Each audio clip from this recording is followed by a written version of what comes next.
Sa Brazil, binigyan ng summer treats ang mga hayop sa isang zoo. Kabilang dyan ang siksik daw sa bitaminang ice cream para sa maunggoy at nagyayelong frozen fruit para sa mga oso. Panlaban daw yan sa matinding init doon na umaabot na sa 40 degrees Celsius. Natutuwa naman ang mga bisita sa mga nagpapalamig na mga hayop.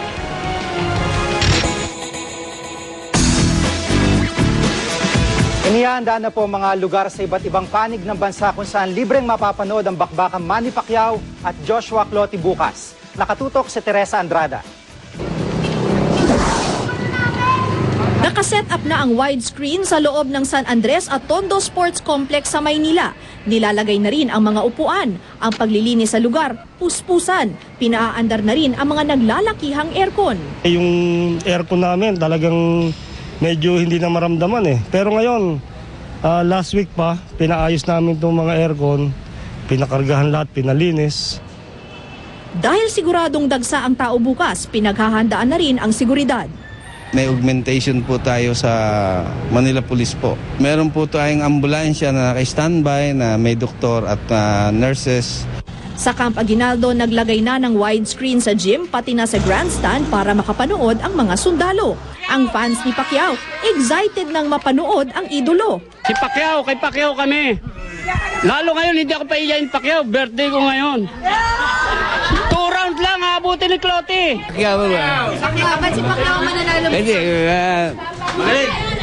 malakas ka mabili.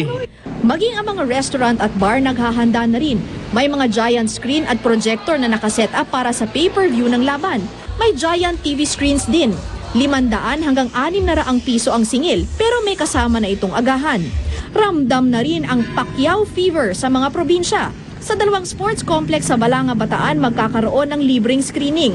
Ang Bataan People Center, hanggang 5,000 katao ang pwedeng manood. Handa na rin ang venue ng The Event sa Nueva Vizcaya at Isabela. Hindi pwede magba-brown out. Magagalit na ang tao. Di bali mag-brown out sa election, wag na sa boxing. Teresa Andrada, Nakatutok, 24 Oras. Isang pastora ang nagrereklamong hindi siya agad pinasakay sa eroplano dahil sa sakit niyang psoriasis. Ayon kay Reverend Magnolia Mendoza, hiningan daw siya ng medical certificate ng Cebu Pacific na hindi siya nakakahawa at fit to travel siya. May ipinakita raw na memo kay Mendoza ang isang staff ng kumpanya tungkol sa bagong patakaran ng airline nitong Pebrero. Paliwanag naman ng Cebu Pacific, wala silang intensyon na i-discriminate ang mga taong may psoriasis. Ayon sa tagapagsalita nilang si Candice Iyog, ang patakaran nilang hinga ng medical certificate ang taong may psoriasis at iba pang sakit ay para na rin sa proteksyon ng mismong pasyente. Iba raw kasi ang kondisyon sa himpapawid. Gayman, iimbestigahan pa rin daw nila ang pangyayari. Ang psoriasis ay sakit po sa balat na hindi nakakahawa.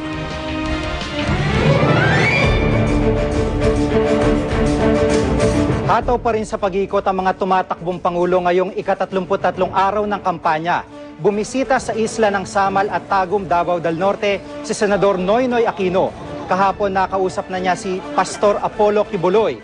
Wala na raw sama ng loob ang pastor sa hindi pagsipot ni Aquino sa inorganisang Presidential Forum. Bumisita sa Marawi State University at Iligan, Lanao del Norte si JC de los Reyes.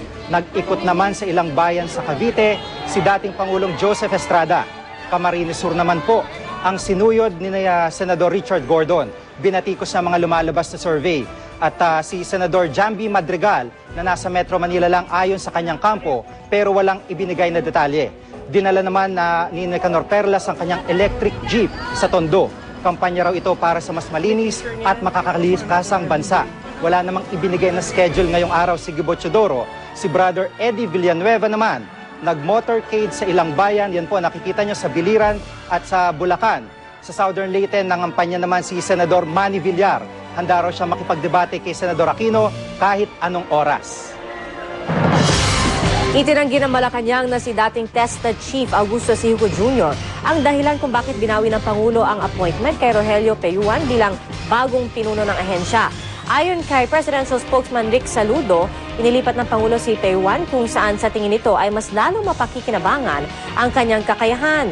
Si Peyuan ay tinalagang TESDA Chief nitong March 3, pero nitong Huwebes, binawi ng Pangulo ang kanyang appointment sa TESDA at inilipat siya sa Office of the Press Secretary. Isang memorial service ang inihahanda ng mga kasamahan ng sundalong Filipino-American na nasawi sa Afghanistan. Namatay si U.S. Army Specialist Ian T.D. Jelig matapos atakihin ng kalaban ng isang improvised explosive device ang kanilang sasakyan. Tubong maribuhok-buhol si Jelig pero nasa California ng kanyang buong pamilya. Nagpaabot ng pakikiramay sa pamilya Jelig ang mayor ng Maribohok at si California Governor Arnold Schwarzenegger. Abangan!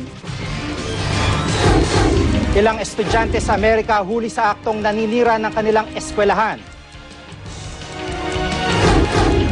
At mga sikat na Pinoy fashion designer dinamitan si Barbie. Dito lang